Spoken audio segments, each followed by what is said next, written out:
Assalamualaikum warahmatullahi wabarakatuh. Yang terhormat kepada Bapak Utama MF selaku dosen pembimbing mata kuliah Harmonisasi Sains dan Agama. Perkenalkan, nama saya Nadine Habibah dengan NIM 205233126. Di sini saya akan menjelaskan tentang teori perdebatan sains dan agama. Baik, tema yang ketiga yaitu tema utama relasi sains dan Islam atau dimensi peradaban sains dan Islam. Nah, berdasarkan survei literatur yang dilakukan sejak tahun 2000 sampai tahun 2012, di kursus relasi sains dan agama itu adalah sebuah diskusi yang menarik dan meluas sampai kepada banyak persoalan. Nah, tema pembahasan relasi sains dan agama itu mulai dari persoalan yang kontroversial sampai kepada peradaban yang hangat antara kelompok ateis dan para penentangnya. Pembahasan tentang interrelasi sains dan agama sampai kepada dengan persoalan lingkungan serta tentang aspek-aspek penting pola relasi dan agama dalam kontestasi sejarah yang melibatkan berbagai agama dan perspektif. Diskursus sains Islam dalam berbagai ragam seperti yang dikembangkan oleh Nasr Al-Atas, Sardar Al-Faruq, Busail, dan yang lainnya itu lebih cenderung kepada peradaban persoalan teologis daripada keilmuan.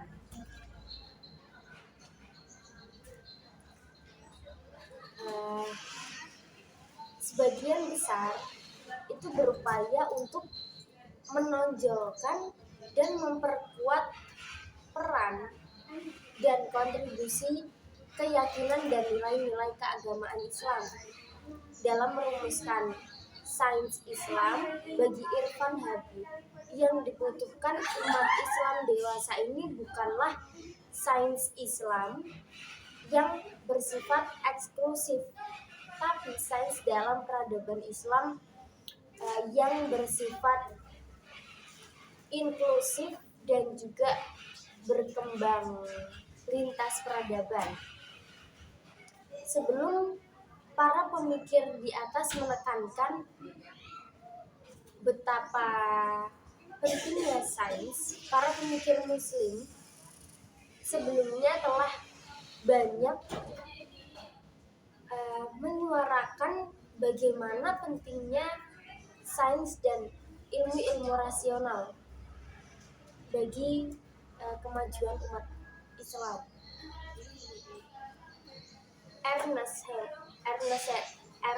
Renan, Jamaluddin Al-Afghani, dan Mustafa Kemal pada prinsipnya itu sangat menekankan peran dan kesesuaian antara ajaran Islam dan sains serta modernitas.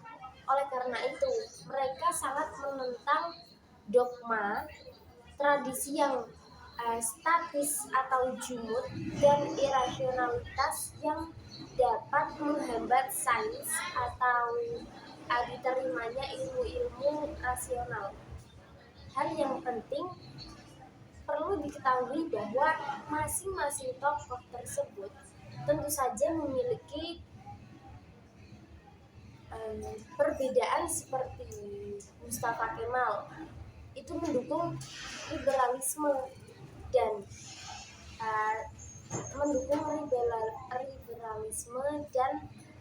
sekulerisme. Nah, Gus Yam itu membagi kursus Islam dan sains itu yang begitu luas dan sangat kompleks menjadi 3 dimensi. Yang pertama adalah dimensi sejarah yang membahas tentang perkembangan sains pada peradaban Islam.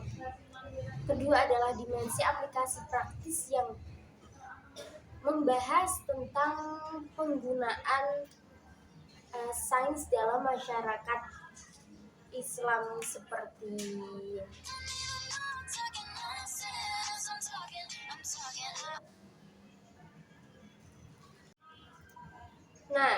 pertama adalah dimensi sejarah yang membahas tentang perkembangan sains pada peradaban Islam. Yang kedua, dimensi aplikasi praktis yang membahas tentang penggunaan sains dalam masyarakat Islam seperti penanggalan dan pengobatan. Lalu yang ketiga ada dimensi konseptual yang mendiskusikan tentang relasi sains dan Islam, baik itu konflik, harmoni maupun terpisah.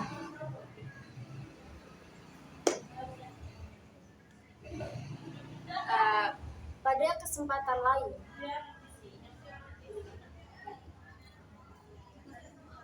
Gue Som itu membagi dua tipe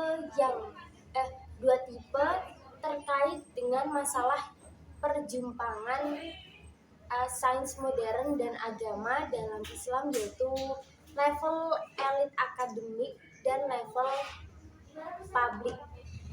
Kelompok pertama itu cenderung membahas relasi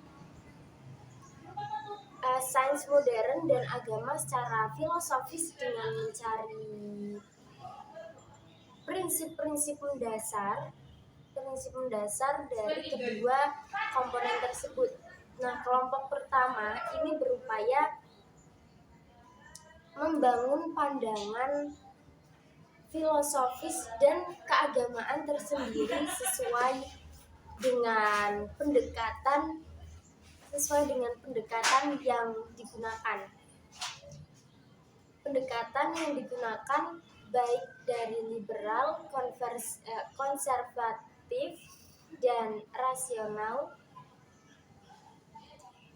para pemikir dan sebagainya. Para pemikir yang termasuk kelompok elit akademi ini antara lain adalah Sayyid Hossein Nasr, Muzaffar Iqbal, dan Ziauddin Sardar, Mehdi Golsani, Muhammad Abdussalam, Pervez Hotboy, dan Daniel Edis.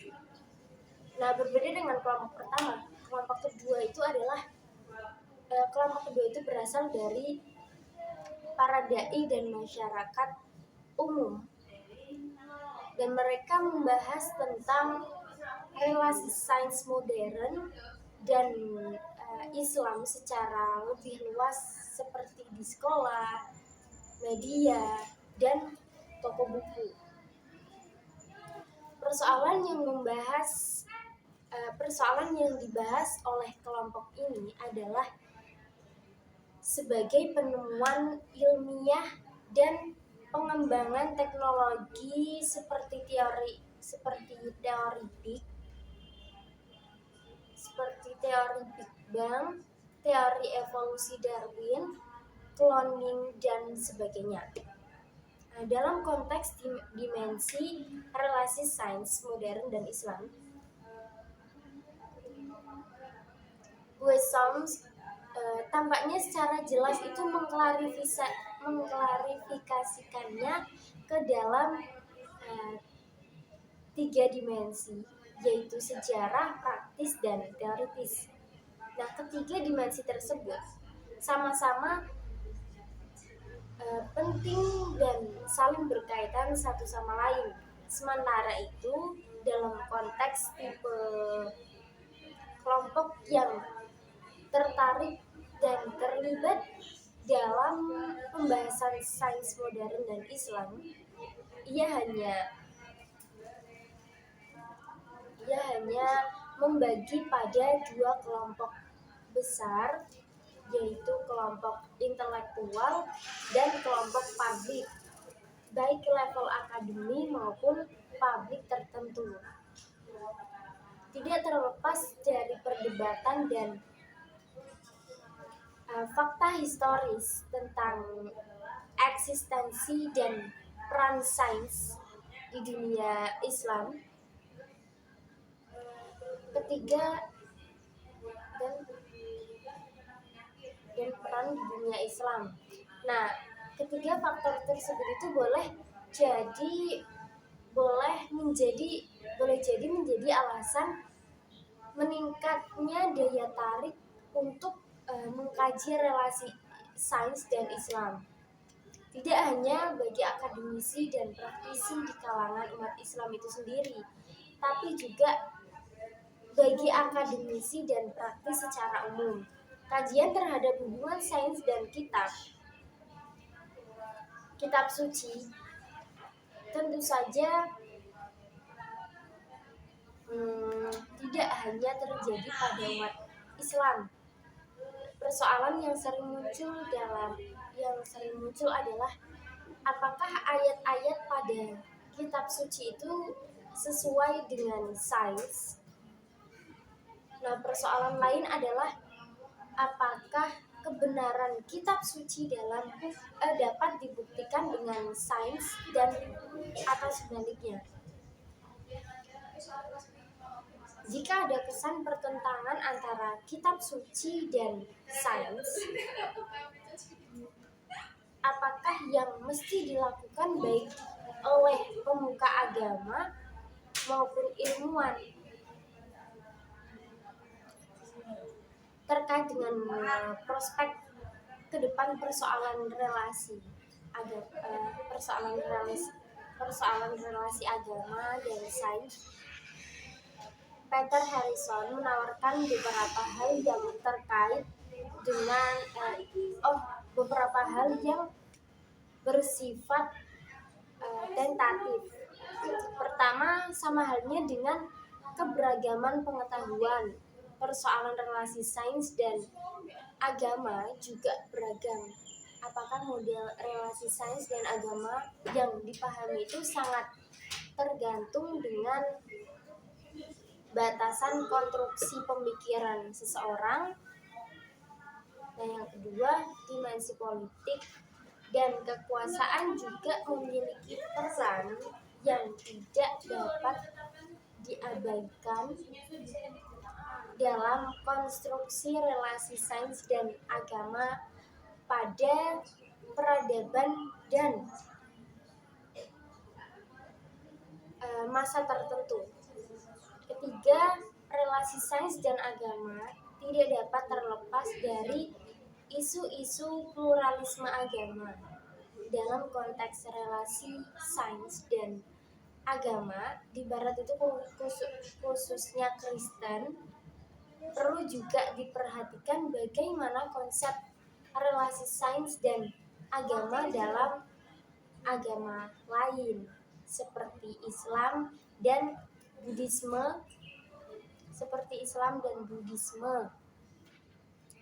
Nah, yang keempat itu konsep relasi sains dan agama juga tidak dapat terlepas dari dimensi dan aktivitas personal menyangkut personal penganut dan tokoh agama serta ilmuwan itu sendiri.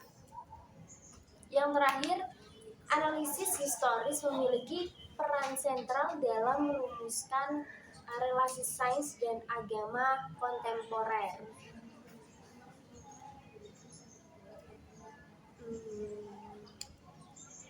Dalam konteks teologi Kristen, perdebatan sains dan agama di Barat itu lebih pada perdebatan hermeneutik.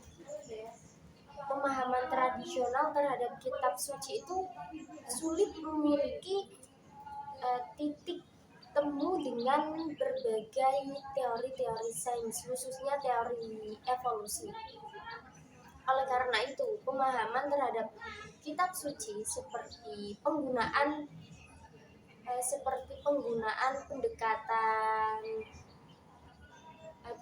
pendekatan alegoris sebagai bagian dari pendekatan hermeneutik. Al-Quran sebagai sebuah sistem yang kompleks dan memiliki kedalaman logis, sehingga pesan-pesan yang terkandung dalam Al-Quran itu sangat tepat dipahami dengan menggunakan pendekatan rasionalisme kritis. Modernitas sebagai sebuah tantangan bagi umat muslim atau umat Islam untuk memproses tantangan tersebut. Umat Islam itu memiliki beberapa pandangan dalam menginterpretasikan pesan-pesan yang penting dalam Al-Quran. Nah, kaum modernis itu cenderung menggunakan interpretasi yang berkesinambungan. Kelompok fundamentalis itu menentang secara prinsip interpretasi, sedangkan kaum konservatif itu cenderung melakukan interpretasi dengan batasan-batasan tertentu. Tiga kelompok yang dikemukakan di atas tentu saja tidak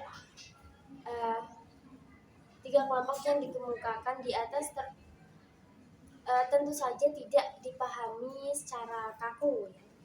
Masing-masing kelompok tertentu itu juga memiliki keberagaman dalam konteks tertentu terkait bagaimana sikap mereka terhadap interpretasi atau penafsiran yang digunakan untuk memahami kitab suci. Modernis, fundamentalis, dan konservatif itu merupakan tiga kelompok besar dengan perbedaan pendekatan yang digunakan. Nah, tiga kelompok ini itu dapat dipakai dalam mengklasifikasi bagaimana pola pemikiran keislaman dalam konteks perdebatan kitab suci dan sains yang terjadi di barat awal abad modern. Di awal abad modern waktu itu. Nah, menurut Massimo Campanini, dengan menganalisis pemikiran Galilei terdiri dari 4 poin sebagai kerangka pikir yang dipakai. Yang pertama, kitab suci itu tidak dapat digunakan untuk menjelaskan fenomena alam ataupun masalah-masalah ilmiah. Nah, yang kedua, kitab suci itu perlu dipahami dengan menggunakan interpretasi yang bersifat alegoris. Lalu yang ketiga, kitab suci itu secara eksklusif itu berkenaan dengan hal-hal teologis dan moral. Yang keempat, bahasa kitab suci itu sederhana atau bahkan sangat sederhana agar mudah dipahami oleh manusia umumnya. Campanini lebih jauh melihat meski tidak ada bukti bahwa Galileo itu terpengaruh Ibnu Rushd. Pemikiran Galileo ini ada kesamaan dari sisi sudut pandang sudut pandang metodologis dengan pemikiran Ibnu Rushd yang memisahkan kebenaran agama dan kebenaran ilmiah. Tentu saja keempat poin utama tersebut tidak dapat begitu saja dihadapkan dengan pola relasi Al-Quran dan sains. Menurut Muzaffar Iqbal, Al-Quran itu menggunakan kata al-ilm yang sepadan dengan sains dalam bahasa Inggris. Al-ilm adalah Al-Quran tersebut. Al-ilm dalam Al-Quran itu menunjukkan semua jenis pengetahuan dan tidak hanya terkait dengan pengetahuan tentang alam. Pemahaman terhadap al-ilm yang mencakup semua jenis pengetahuan itu bukan berarti tidak ada klarifikasi dan tingkatan pengetahuan. Semua jenis pengetahuan itu mempunyai kerangka epistemologis yang didasarkan pada konsep pengetahuan dalam Al-Quran. Mungkin itu saja yang dapat saya sampaikan. Kurang lebihnya mohon maaf jika ada perkataan saya yang kurang tepat. Mohon dimaafkan. Wassalamualaikum warahmatullahi wabarakatuh.